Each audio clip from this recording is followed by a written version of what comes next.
चलिए, बड़ा ही अच्छा प्रश्न है। किसी सतह पर प्रकाश के गिरने का परिणाम क्या होता है? मैंने आपसे पहले भी कहा है, प्रदीप्ति जो है वो प्रकाश के कारण ही प्राप्त होती है। तो जब प्रकाश किसी सतह पर पड़ती है, ठीक है, तो निश्चित रूप से वहां रोशनी उजाला होता है और वह आपकी इल्यूमिनेशन होती है। इल्यूमिनेशन का गणितीय सूत्र E बराबर F/A होता है, जहां F आपका क्या है? ज्योति फ्लक्स है, ल्यूमिनस फ्लक्स है। क्या है साथियों? ल्यूमिनस फ्लक्स है। और A आपकी क्या है?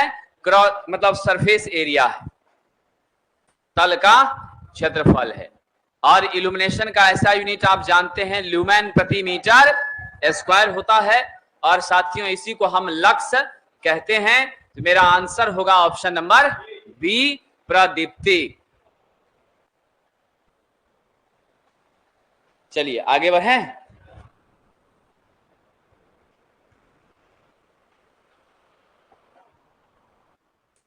कौन सा लैंप कम दबाव पारा निर्वहन ट्यूब है, यानी लो प्रेशर वैक्यूम ट्यूब है?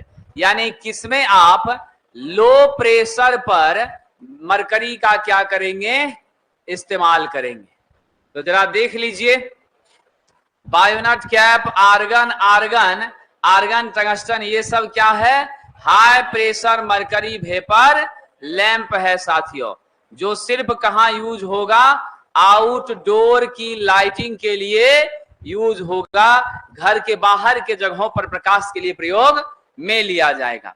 और जो फ्लोरेसेंट ट्यूब है, यही आपकी क्या है? हमारी low pressure mercury vapour lamp है, यानी LPM भी है साथियों। और आप सब जानते हैं यह AC एंड DC दोनों पर काम करता है। हम लोग इसका प्रयोग AC पर ज्यादातर करते हैं। DC पर प्रयोग जब करते हैं, सर्किट में थोड़ा बदलाव करना पड़ता है, रेजिस्टेंस अलग से लगाना पड़ता है, अलग से रेजिस्टेंस जो जोड़ते हैं, तो मेरा निश्चित रूप से पावर का लॉस आपका ज्यादा होता है। यानी जहां आप पावर की बचत कर रहे थे, 40 वाट पर काम हो रहा था, वहां आपका लॉस बहुत बढ़ जाता है। इसीलिए हम लोग DC पर प्रयोग करने से थोड़ा बचने का प्रयास करते हैं। और अब तो हम प्रयोग करते ही नहीं हैं, अब तो LED ने इसका जगह ले लिया है, ठीक है। इसलिए आप सब लोग ध्यान रखिएगा। मैंने आज भी क्लास में चर्चा किया था कि आयोगों के द्वारा भी स्वीकार किए गए बहुत सारे उत्तर क्या होते हैं? गलत होते हैं। गूगल पर भी दिया गया विश्लेषण एक सर्च इंजन होता है, वहां भी बहुत सारी बातें 100% सत्य हैं, ये सही नहीं है। समझ गए? आप जो डाटा डालते हैं या फिर जो कहीं से भी डाटा डलाता है, इस दुनिया भर में कोई डालता है, अचानक से जब आप सर्च उस नाम को करते हैं, स्ट्राइक मार देता है और तुरंत उस चीज को आपके सामने ला के स्क्रीन पर उससे मिलता हुआ हजारों चीज ला देता है। इसीलिए एक बात को याद रखिएगा, बिना किसी परेशानी और झंझट के जो DC पर धड़ल्ले से काम करे उसको DC ऑपरेटेड कहा जाएगा। जो काम करे लेकिन बहुत नाटक के साथ करे उसको सामान्य DC ऑपरेटेड नहीं कहा जाएगा, परिस्थिति वश DC ऑपरेटेड कहा जाएगा, सिचुएशनल ऑपरेटेड कहा जाएगा। तो सिचुएशनल ऑपरेटेड पे हम नहीं रहते हैं, हम नैसर्गिक ऑपरेटेड पे रहते हैं। इसीलिए एक जो क्वेश्चन आप लोग भी चर्चा था आर्क का, तो DC ऑपरेटेड के लिए आर्क ही सही आंसर मानेंगे, फ्लोरेसेंट लैंप आर्क नहीं रहने पर मानेंगे। अब कोई बुक है आगे लगा हुआ कुछ और है, उसमें भी बहुत सारे क्वेश्चन टेस्ट बच्चे देते हैं, वहां पर भी आप ये मत समझिए कि 100% राइट आंसर है, उसको भी फीड किया गया है, उसको भी टाइप करके फीड करके डाटा उस पर डाला जा रहा है। समझ गए? अब फ्लोरेसेंट ट्यूब लैंप हो जाएगा, ठीक है। चलिए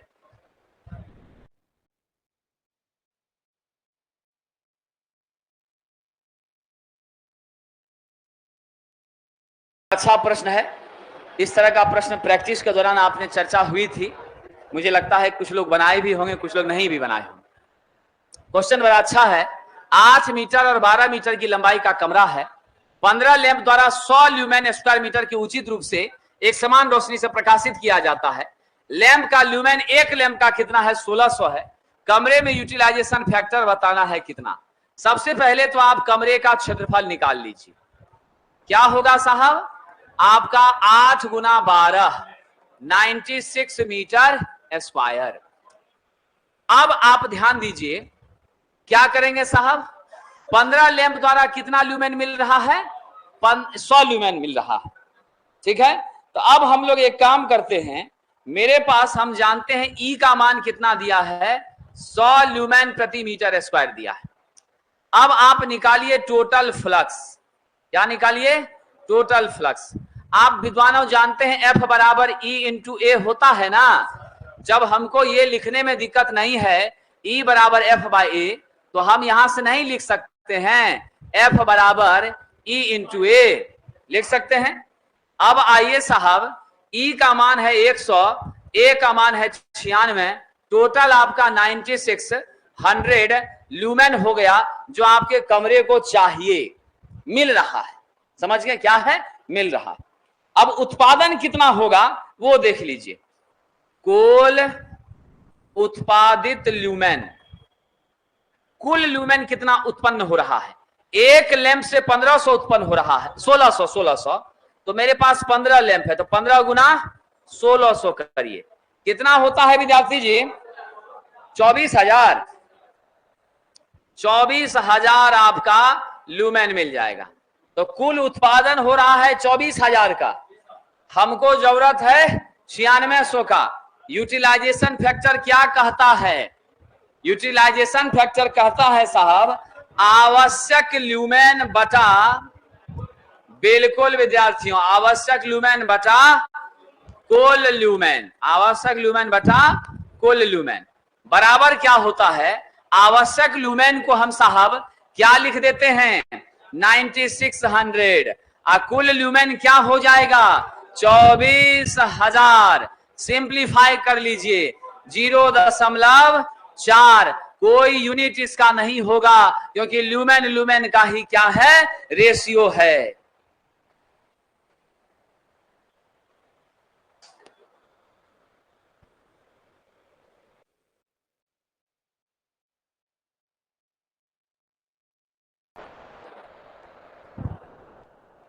इल्यूमिनेशन से इसी सब तरह का क्वेश्चन पूछा भी गया है, पूछा भी जा सकता है, इसलिए प्रैक्टिस करिएगा।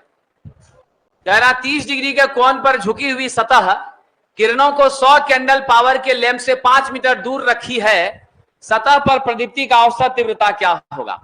यानी यहां आपका क्या है? लैंप है। अब जरा गौर कीजिएगा, मेरी हाइट जो है, यानी सतह से कितनी दूरी पर है? 5 मीटर की दूरी पर। प्रकाश जो यह भेज रही है वो साहब कहां भेज रही है? इस पॉइंट पर, यहां भेज रही है। कितना कोण से झुका हुआ है जी? ये मेरा फाई है, लेकिन ये मेरा कितना है? 30 डिग्री है। अब जरा पाइथागोरस प्रमेय का यूज करिए, जरा गौर करिए, ये जो स्ट्रक्चर है ऐसा ऐसा और ऐसा, ये आपका राइट एंगल ट्रायंगल बन गया। ये मेरा 90 डिग्री होगा, त्रिभुज के तीनों कोणों का यून 180 होता है। फाई का मान क्या हो जाएगा? 90 माइनस 30 बराबर 60 होगा ना। यानी 30 90 प्लस 60 बराबर 180 हो जाएगा। यानी आपको फाई कितना मिल गया? 60 डिग्री मिल गया। अब फाई मेरा 60 डिग्री मिल गया। आप जानते हैं औसत तीव्रता, औसत क्या पूछ रहा? इल्यूमिनेशन की intensity, average intensity of illumination. तो हमको साहब पूछ रहा है इल्यूमिनेशन। आप क्या जानते हैं? आई कॉस थीटा बटा डी स्क्वायर। आई मेरा कितना है? 100, कॉस थीटा कॉस 60 डिग्री, और डी मेरा 5 का स्क्वायर।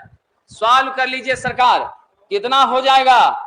100 गुना 1/2 अब बटा 25, 25 चौका 100, 4 गुना 1/2, 2 लक्स आएगा जी।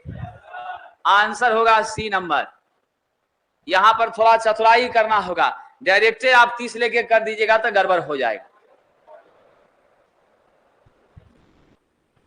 क्योंकि आपको 5 मीटर की दूर पर है, 100 कैंडल का पावर मिल रहा है, लेकिन 30 डिग्री के कोण पर। तो 30 डिग्री का कोण है सतह और प्रकाश की किरण, हमको ये कोण लेना है।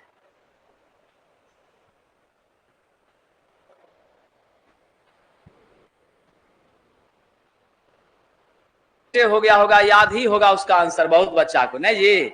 तुम तो लगता है यादें वाला पर आंसर मारी है। है ही। लैंप पोस्ट एक दूसरे से 16 मीटर की दूरी पर है, यानी इधर इधर आपका क्या है 16 मीटर, बीच में कह रहा प्रकाश। ये मेरा लैंप L1 है, यहां मेरा लैंप L2 है। दोनों का ऊंचाई कितना है 6 मीटर है, ये भी 6 मीटर और ये भी आपका 6 मीटर। अब बीच में कह रहा है प्रकाश को पढ़ना है। ये मेरा 16 मीटर टोटल था, है ना, बाद में ये भी 8 हो गया, ये भी मेरा 8 मीटर हो गया। ये निकालना चाहते हैं क्या होगा, √6 स्क्वायर प्लस 8 का स्क्वायर, यानी आपका √100 यानी 10 हो जाएगा। ये भी 10 मीटर, ये भी 10 मीटर। यही ना एंगल फाई आपको चाहिए। कॉस फाई क्या होगा, ये मेरा बेस है, ये हाइपोटेनस है, तो हम लोग क्या करते हैं, इसको φ1 कर दीजिए, इसको φ2 कर दीजिए। बात सबका सेम सेम है तो नहीं करिएगा तैयो चलेगा। cos φ2 का मान जो है क्या लिखिएगा आप, आधार बटा कर्ण 6/10 यानी 0.6 हो गया दोनों जगह पर। विद्यार्थी इसका A मान लीजिए, इसको B मान लीजिए, इसको C मान लीजिए, स्वाभाविक है। चाहे पिछला बार O माने थे ना जी, तो चलिए OA मान लेते हैं, बीच वाला को O मान लेते हैं, इसको B मान लेते हैं। अब यहां विद्यार्थी जी हम लोगों को निकालना है मिडिल पॉइंट पर कितना इल्यूमिनेशन होगा। मिडिल पॉइंट पे इल्यूमिनेशन के लिए, किसी पर्टिकुलर पॉइंट पर इल्यूमिनेशन के लिए, अलग अलग जगह पर इल्यूमिनेशन के लिए हम जो है क्या करेंगे, फॉर्मूला यूज करेंगे जो पीछे अभी यूज किया था। क्या था मेरा सूत्र विद्यार्थी जी, आप लोगों को मालूम है, E बराबर क्या दीजिएगा आपका I cos थीटा, अब बचा क्या हो जाएगा मेरा निश्चित रूप से D स्क्वायर या H स्क्वायर। H स्क्वायर देंगे तो Q करना पड़ेगा, है ना। तो आप यहाँ क्या लीजिए, H वाला फॉर्मूला यूज कीजिए। क्या यूज कीजिए साहब, H वाला। तो I cos HQ, यहाँ सॉरी यहाँ क्या हो जाएगा H स्क्वायर, यहाँ cos Q थीटा हो जाएगा। हमारा देखिए हम शॉर्ट कर देते हैं क्योंकि डिटेल आप लोग जानते हैं, हम इसको शॉर्ट कर देते हैं। सेम वैल्यू दोनों जगह मिलेगा, इसीलिए हम इसको 2 से गुना कर देते हैं। यहां भी वही चीज, वहां भी वही चीज। तो हमारा जो फॉर्मूला है E बराबर, अब टोटल मान आप रख दीजिए 2, हमारा I के बदले CP है, CP का मान कितना कहा है 200, तो 2 गुना 200 गुना आप करिए साहब। cos फाई का मान क्या है 0.6 के पावर 3, और नीचे आपका क्या हो जाएगा, हमारा 6 मीटर है तो 6 का स्क्वायर। अब इसको सॉल्व कर लीजिए, 2 गुना 200 गुना 0.6 का क्यूब अब बटा 36, हल करिए तो टोटल कितना वैल्यू आ रहा है 2.4 आएगा। 2.4 आपका लक्स या ल्यूमेन प्रति metre square, option number B हो जाएगा। बाकी हम चाहते थे इसका सिंगल डी स्क्वायर वाला फॉर्मूला लगाते और दोनों को फिर ऐड करते। जब सेम है तो एक ही बार कर दीजिए, 5 + 5 करने से अच्छा है 2 गुना 5 कर दीजिए।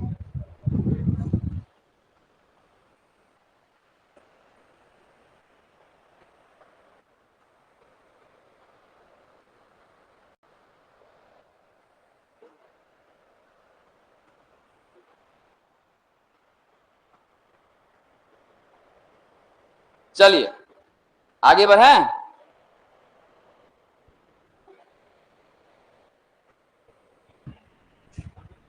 अगला प्रश्न कह रहा है रोशनी को मापने के लिए किसका इस्तेमाल किया जाएगा। इल्यूमिनेशन को मापने के लिए फोटोमीटर का प्रयोग किया जाएगा। फोटोमीटर में क्या होता है, फोटोडायोड होता है। क्या होता है, फोटोडायोड। किस बायस पे काम करता है, रिवर्स बायस पे काम करता है। इसका संकेत कैसा होता है, ये आपका जब इस पे प्रकाश पड़ेगी तब धारा को एक्टिवेट करने का काम करता है साथियों, इसीलिए इसका नाम फोटोमीटर है। और जो अध्ययन हमारे इल्यूमिनेशन रोशनी प्रकाश से संबंधित चीजों के बारे में व्याख्या करता है उसको फोटोमेट्री कहते हैं। विज्ञान की ऐसी शाखा जहां में प्रकाश की व्यवस्था, प्रकाश की उत्पत्ति, प्रकाश के संचरण के बारे में पढ़ा जाता है, अध्ययन किया जाता है, उसको फोटोमेट्री कहते हैं। आइए सरकार अगले प्रश्न की ओर चलते हैं। अगला कह रहा है एक ही स्रोत द्वारा इसी के माध्यम से हम अपने सतह पर कभी यहां कभी यहां कभी यहां कभी यहां अलग अलग पॉइंट पर प्रकाश प्राप्त करते हैं। ऐसी परिस्थिति में मेरी जो रोशनी है, इल्यूमिनेशन है, किसके समानुपाती होती है साहब? कॉस क्यू थीटा के समानुपाती होती है। इसमें जो मेरा सूत्र होता है वह होता है आई कॉस क्यू थीटा अब बटा एच का स्क्वायर। इसी आई को कई जगह देखिएगा लिख देता है सीपी बटा H square into cos Q theta. बात क्या है? सेम है। तो राइट आंसर दे देंगे कॉस क्यू। आगे बढ़े साहब।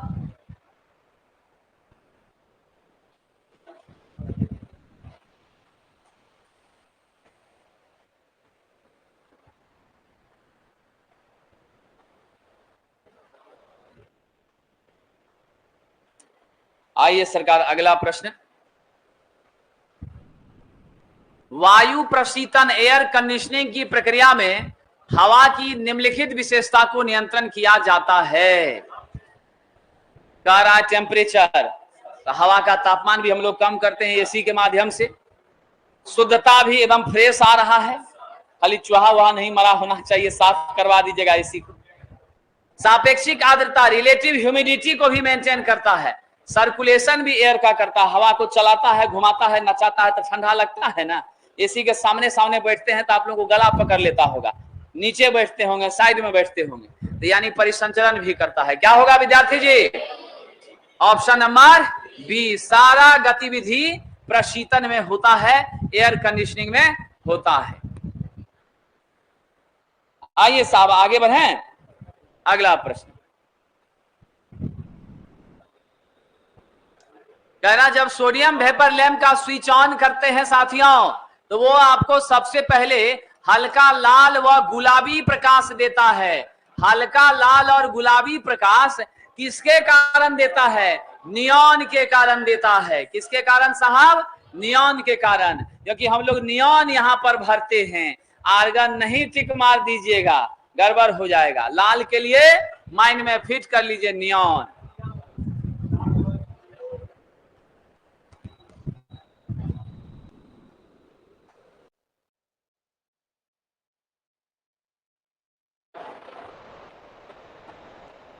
चलिए, ये भी प्रश्न उसी प्रश्न का चचेरा भाई है। उसमें 6 बराबर था, इसमें 2 4 है।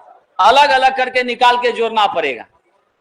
100 कैंडेला 200 कैंडेला शक्ति का इंटेंसिटी है और 2 लैंप 2 मीटर 4 मीटर की ऊंचाई पर है। बीच का दूरी 10 मीटर है। यानी साहब मान लेते हैं यह मेरा 2 मीटर पर है, इधर वाला मेरा 4 मीटर पर है, बीच का दूरी मेरा 10 मीटर है। यहां लैंप L1 लगा दिए, यहां लैंप L2 लगा दिए। मिड पॉइंट ये 5 मीटर, ये 5 मीटर।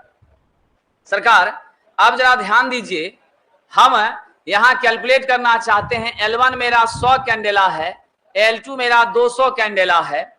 अब इसका मान क्या हो जाएगा? 2 स्क्वायर प्लस 5 स्क्वायर कितना हुआ? 25 4 29।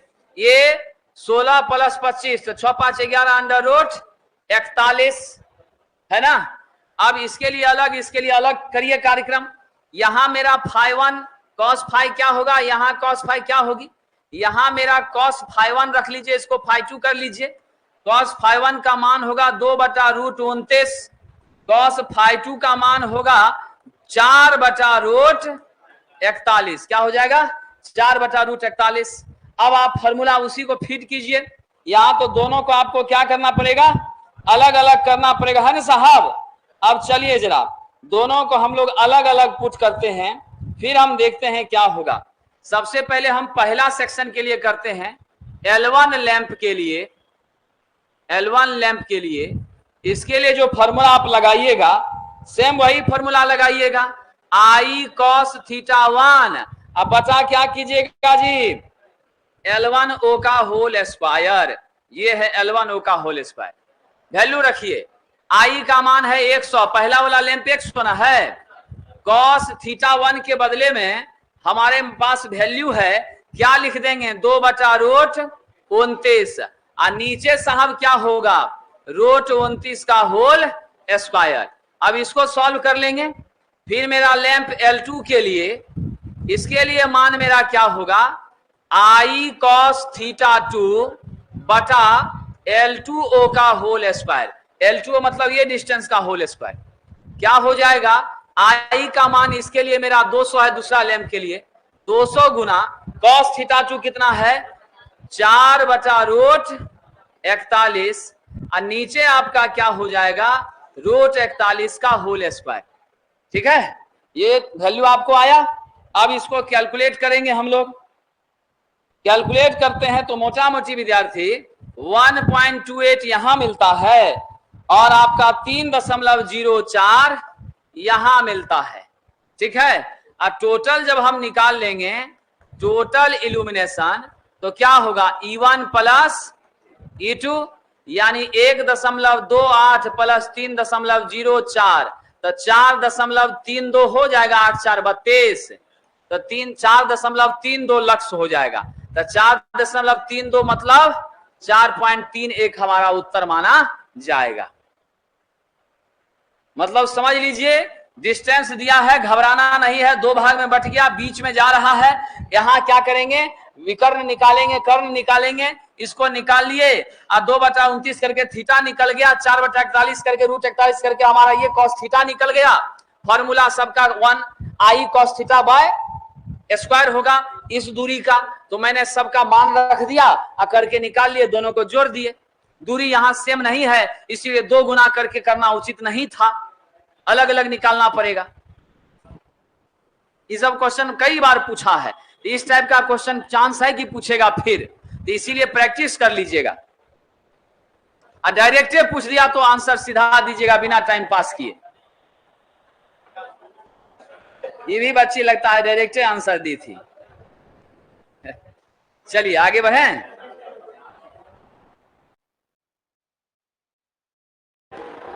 आइए आगे बढ़ें। देखिए बड़ा अच्छा प्रश्न है साहब, ये भी बन ही गया होगा। कह रहा 40 वाट का 16 बल्ब है, 75 वाट का 8 पंखा है, 1500 वाट का एक हीटर है और 0.5 HP का पंप मोटर है। तो हम सबसे पहले बिना समय गंवाए टोटल पावर कैलकुलेट करते हैं, वाटेज कितना होगा जी। 16 बल्ब 40 का तो 16 गुना 40 प्लस 8 पंखा 75 का तो 8 गुना 75 प्लस 1500 का एक हीटर तो सीधा 1500 कर दीजिए।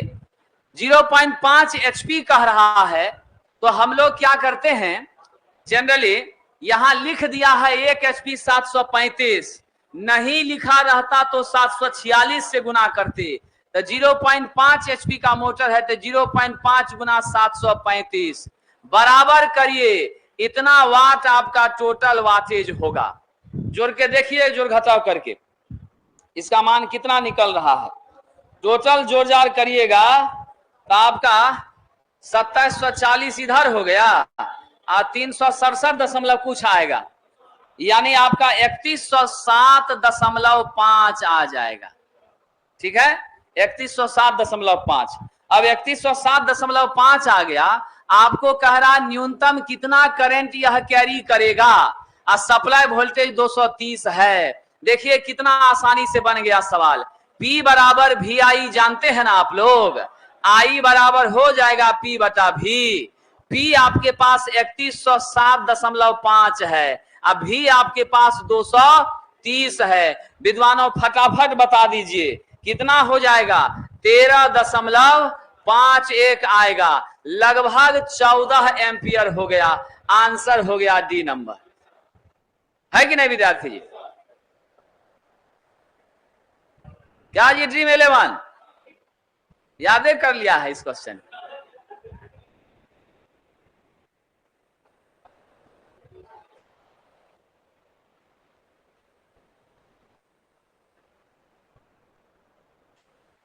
Option number D is the correct answer. चलिए सरकार आगे बढ़ें।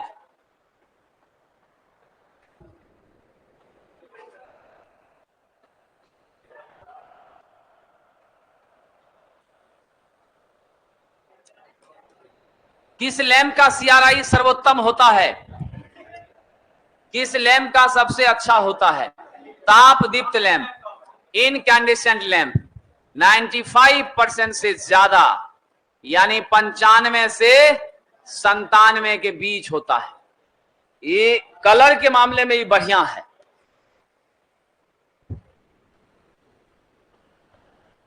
अब पावर ऑफ फैक्टर इसका क्या होता है? 1।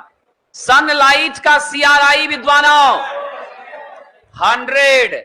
CRI का पूरा नाम साहब क्या है?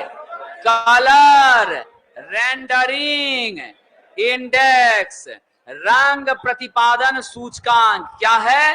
रंग प्रतिपादन सूचकांक।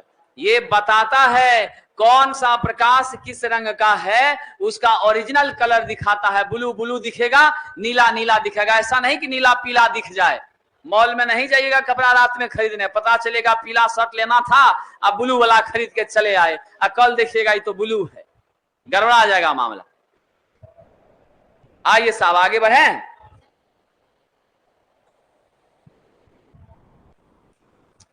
घर के बाहर सुरक्षा के लिए बारिश की बूंदों से, धूल धक्कर से, हवा के झोंकों से, वाइब्रेशन से बचाने के लिए हम इग्रेस प्रोटेक्शन क्या लेते हैं? 65। इसका पूरा नाम है ingress protection, IP protection 65। Induction heating में करंट पेनिट्रेटिंग की जो अनुपात है, गहराई है, वो कितनी होती है? साहब एक सूत्र आप याद रखिएगा, सूत्र होता है डेल बराबर under root rho by pi mu F. अब यहां ध्यान दीजिएगा, ये डेल मेरा क्या है? स्किन डेप्थ है। क्या है? स्किन डेप्थ, स्किन की गहराई है। रो आप जानते हैं प्रतिरोधकता है, रेसिस्टिविटी है, इसका यूनिट ओम मीटर होता है, आप सबको मालूम है। म्यू आपकी क्या है साथियों? मैग्नेटिक परमीएबिलिटी है। क्या है? परमीएबिलिटी है, इसका यूनिट हेनरी प्रति मीटर होता है। एफ के बारे में सबको मालूम है, क्या है? मेरी आवृत्ति है। यानी आप क्या देख रहे हैं? मेरा डेल समानुपाती हो रहा है 1/√f के, यानी वित्त क्रमानुपाती हो रहा है अंडर रूट फ्रीक्वेंसी के। क्या जवाब दीजिएगा? 1/√f। Option number B is the correct answer. Formula note कर लीजिए, काम आएगा। कई बार हो सकता है सब डाटा दे दे, सीधा न्यूमेरिकल इस पर पूछ दे। उफ, इसको भी बिहार इलेक्ट्रिसिटी बोर्ड लेते चल जाइएगा आप लोग, ठीक है कि नहीं? नाश्ता उस्ता लेके जाइएगा, अच्छा अच्छा आप लोग तो खिला दिया कीजिएगा।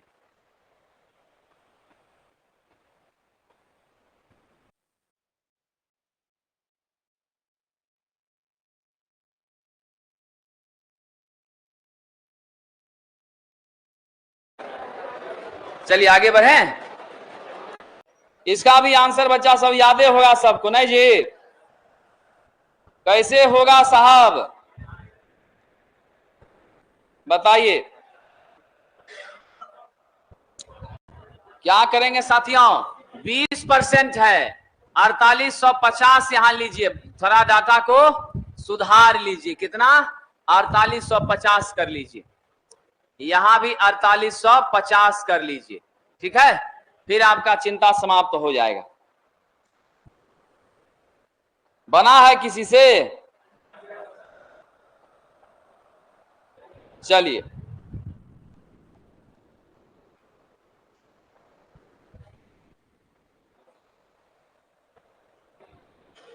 क्या कह रहा है? औसत प्रदीप्ति ना जी। तो हमारे पास टोटल जो है फ्लक्स वो कितना हो जाएगा? 4850 का कितना मिलेगा हमको? 80%। डाटा बताइए क्या होगा? एक सेकेंड, हमारा डाटा हो जाएगा 4850 गुना 80/100। क्या होगा? 80/100। सिंप्लीफाई करके मान बोलिए तो कितना आ रहा है? 2800, 3880।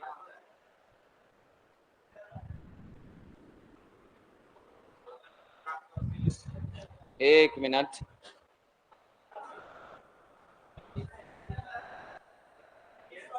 सबका वही 3580 की 3880, 3880 ल्यूमेन आपको मिल रहा है।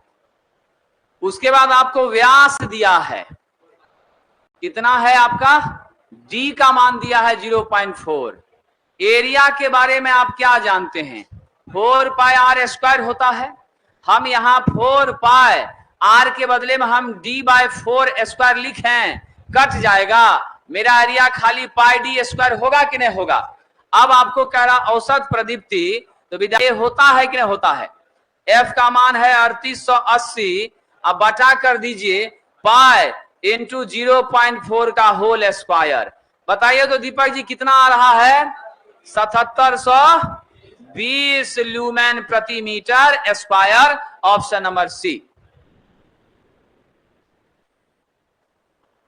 ये क्वेश्चन भी पूछा ही हुआ है, विद्यार्थी क्लास में भी चर्चा किए थे। चलिए आगे बढ़ें।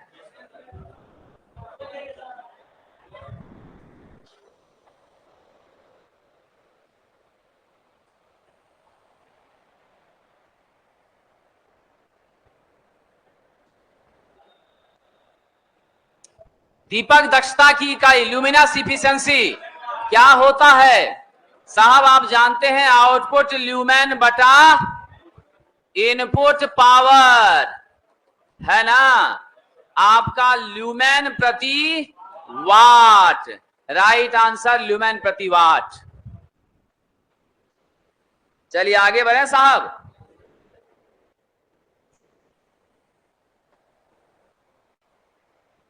आप यकीन मानिए कि आपको 7 से 10 प्रश्न की संभावना है बीएसपीएससीएल में परीक्षा में रिपीट मार देगा। प्रीवियस ईयर क्वेश्चन, ये आप एकदम माइंड में रख लीजिए। प्रीवियस ईयर के प्रश्न पत्र को जिस विद्यार्थी ने पूरा कमांड कर लिया है उसको 5 से 10 नंबर का फायदा होगा, टाइमो बचेगा। 230 वोल्ट का रेटेड 1000 लक्स की प्रदीप्ति दे रहा है। लैंप का मीन स्फेरिकल कैंडल पावर क्या होगा? MSCP बराबर क्या होता है? 1000/4 पाई। कितना मान आ रहा है? 79 पॉइंट कुछ 67, तो 0.67 आ रहा है। तो जब इतना आ रहा है ल्यूमेन प्रति स्टेरेडियन, तो हम लगभग इसको क्या ले लें? 80 ल्यूमेन प्रति स्टेरेडियन। ऑप्शन ए हो गया।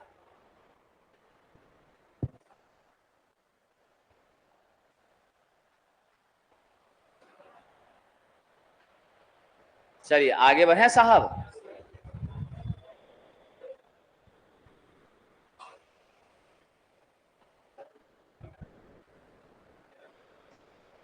इलेक्ट्रिक आयरन में इस्तेमाल की जाने वाली तापन विधि हमारी होती है साहब अप्रत्यक्ष प्रतिरोध तापन। यहां पर हीटिंग एलिमेंट के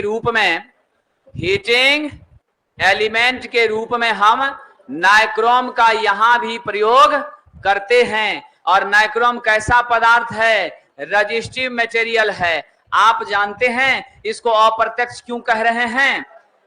जिस ऑब्जेक्ट को हीट देना है उस ऑब्जेक्ट को इसी के ऊपर सेट नहीं करते हैं, उससे दूर रहता है। वहां से रेडिएशन के माध्यम से हीट हम तक पहुंचती है।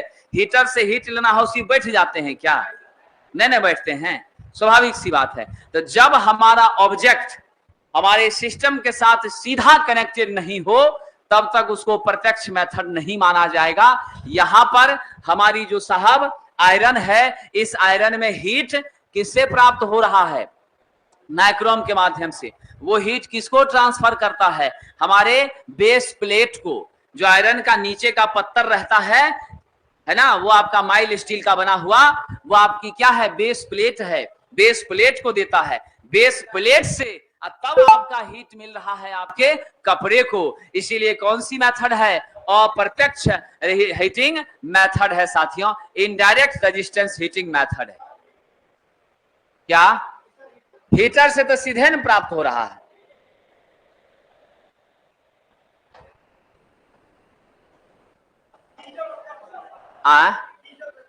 गीजर डायरेक्ट गर्म कर रहा है, पानी जस्ट सटा हुआ, पानी से सटा हुआ रड है, सीधा हीट पानी को जा रहा है, बीच का कोई दूसरा माध्यम नहीं है। जब बीच में कोई माध्यम ले लिए तो इनडायरेक्ट हो गया, डायरेक्ट चल गया तो अब जैसे इमर्सन रड है, सीधा घुसा देते हैं पानी में, डायरेक्ट पानी गर्म करने लगता है। क्या आर्क हीटिंग है, आर्क के माध्यम से, समझ गए, जो हमारा आर्क चिंगारी जो उत्पन्न हो रही है, आर्क आपका हमारा होता है, कई तरह का इलेक्ट्रिकल फर्नेस होता है, आर्क फर्नेस होता है, समझ गए, वो सब आपका हीटिंग एंड वेल्डिंग टेक्नोलॉजी होता है। ये यूटिलाइजेशन ऑफ इलेक्ट्रिकल इंजीनियरिंग के अंदर पढ़ना होता है। डिप्लोमा वाले बच्चे यूडब्ल्यू पढ़ी थी जी तुम बच्ची, यूटिलाइजेशन ऑफ इलेक्ट्रिकल एनर्जी।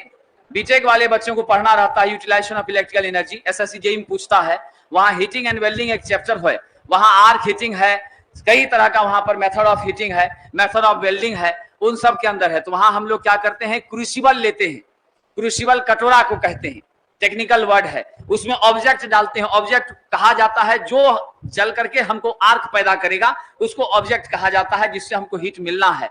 तो क्रूसिबल के अंदर आर्क पैदा होता है, उस आर्क के द्वारा जो हीट होती है और तब हमको गर्मी डिवाइस को मिलती है, या जिस चीज को आप गर्म करना चाहते हैं उसको मिलती है, वो आर्क हीटिंग के अंदर आता है।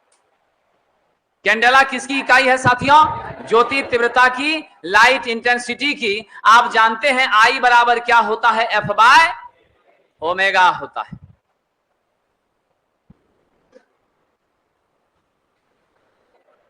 हेलोजन फ्लड लैंप का वाइजर सबको याद है ना जी, कांच का बना होता है। किसका बना होता है, कांच का बना होता है। हम लोग ज्यादातर क्वार्टाज क्रिस्टल ग्लास का प्रयोग करते हैं।